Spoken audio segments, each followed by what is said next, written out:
And welcome back, Fire Addicts, to another episode of Travis Does Fire. And today we're going to be splitting up cedar.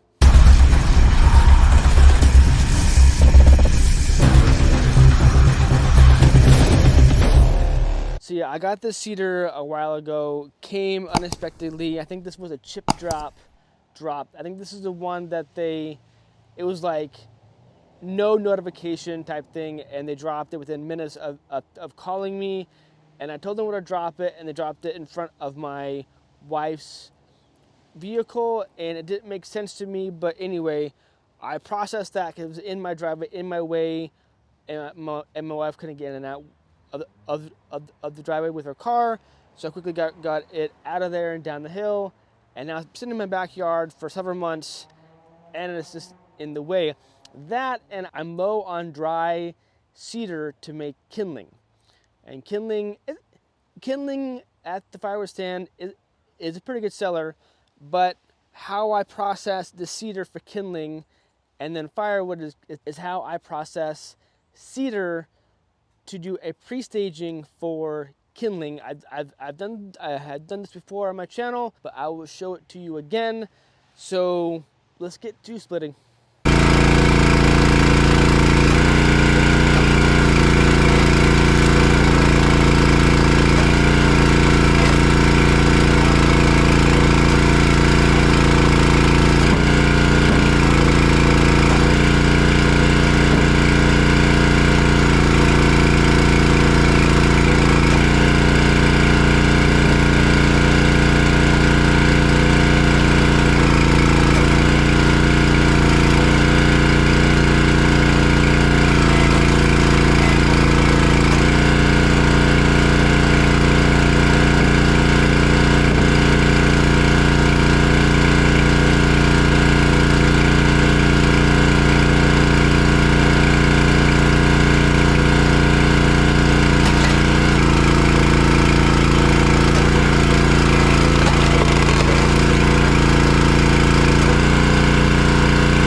Alright, so we are done splitting for now, but I want to come up here and show you why we're splitting.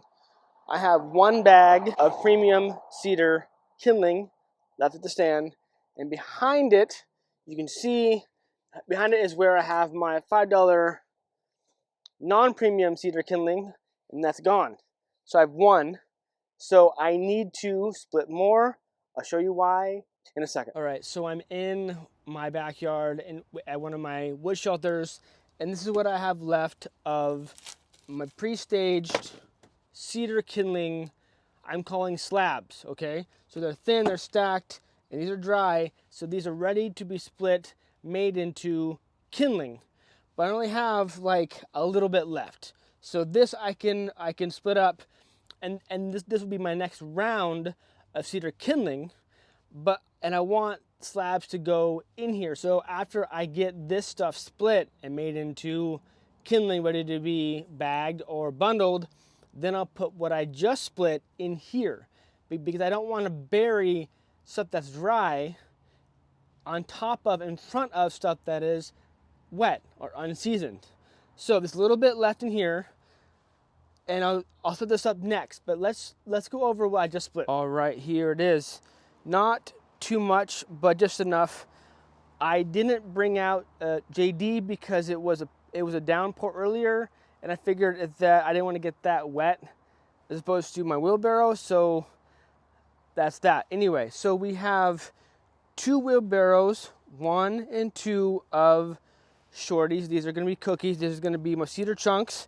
So I have 2 wheelbarrows of those, and I have 1 wheelbarrow, 2 wheelbarrow, 3 wheelbarrow of stuff that's at 16 ready to go to be staged for kindling.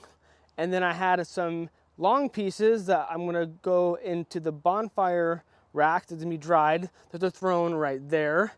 And then anything that was rotten, too naughty, I tossed over there to be put in my personal stash. I'll burn that in the fall. Now, if you check out this wood, what do you notice? It's mostly straight grained and it's split thin, okay? So this is what I'm calling my slab wood, and you saw how I split it.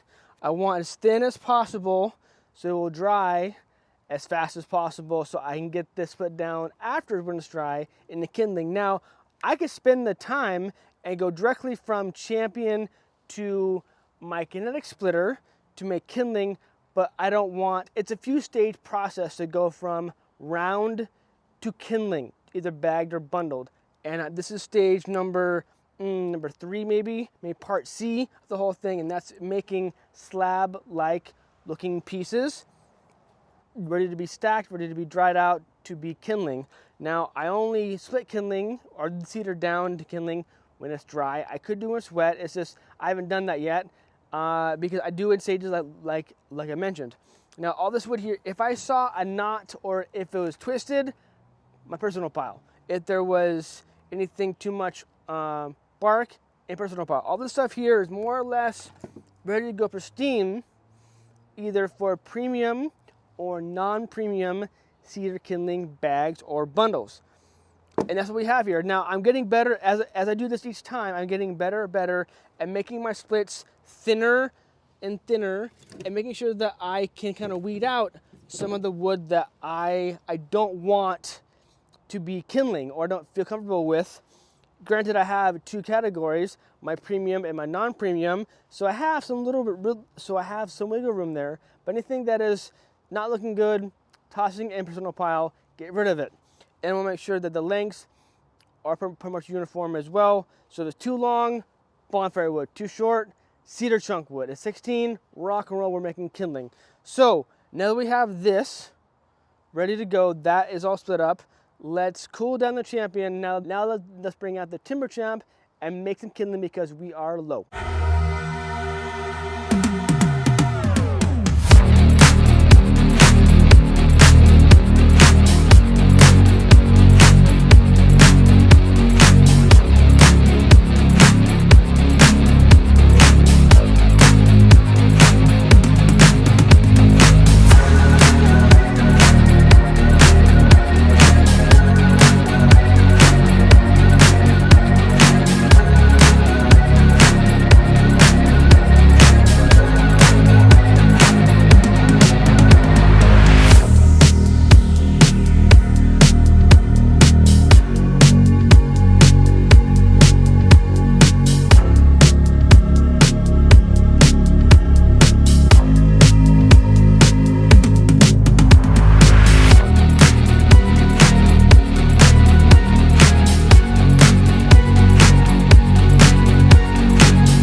So this is a result of that little stack of cedar slabs that I had over here.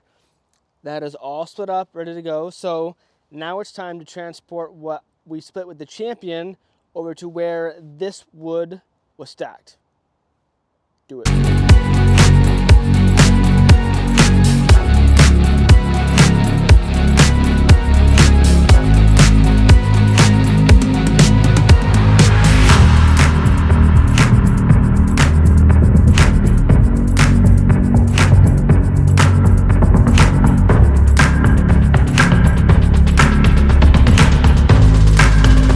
So, all done with that. 3 wheelbarrows worth full of slab. So you see how it's just stacked, not tight, but loose, so it will dry. It will dry fine. And the wind will get to it. It's undercover, rock and roll. And it's stacked loosely so no mold will grow, which is a plus.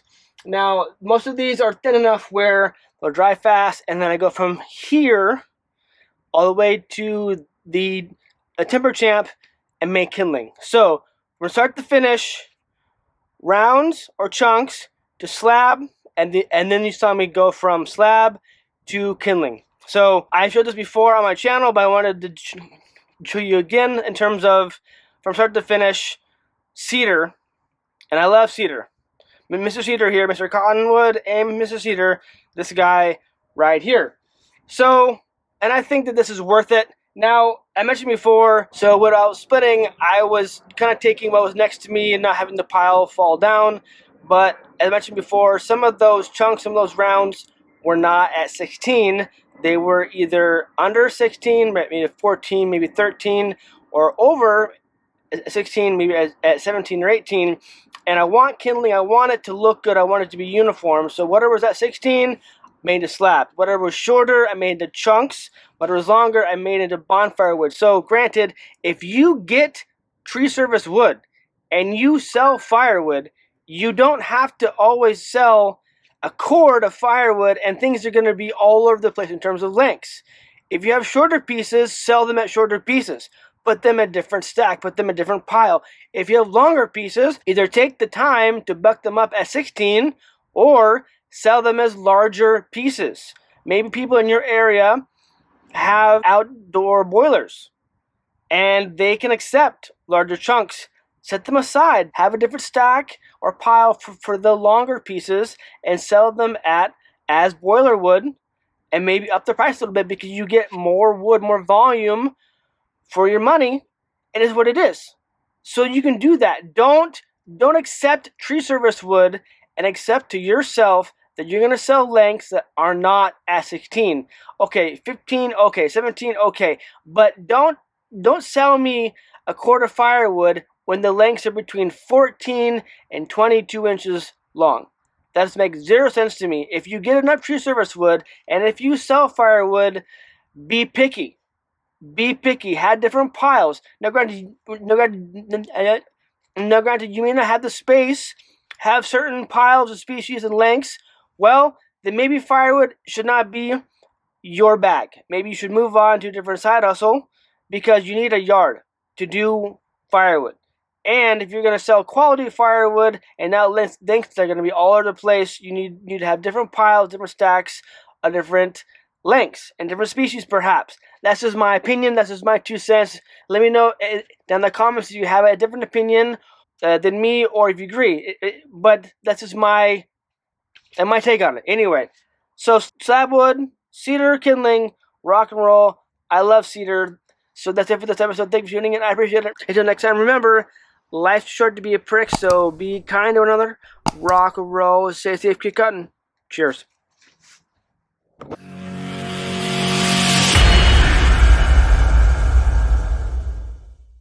Different than how I fuck mosquitoes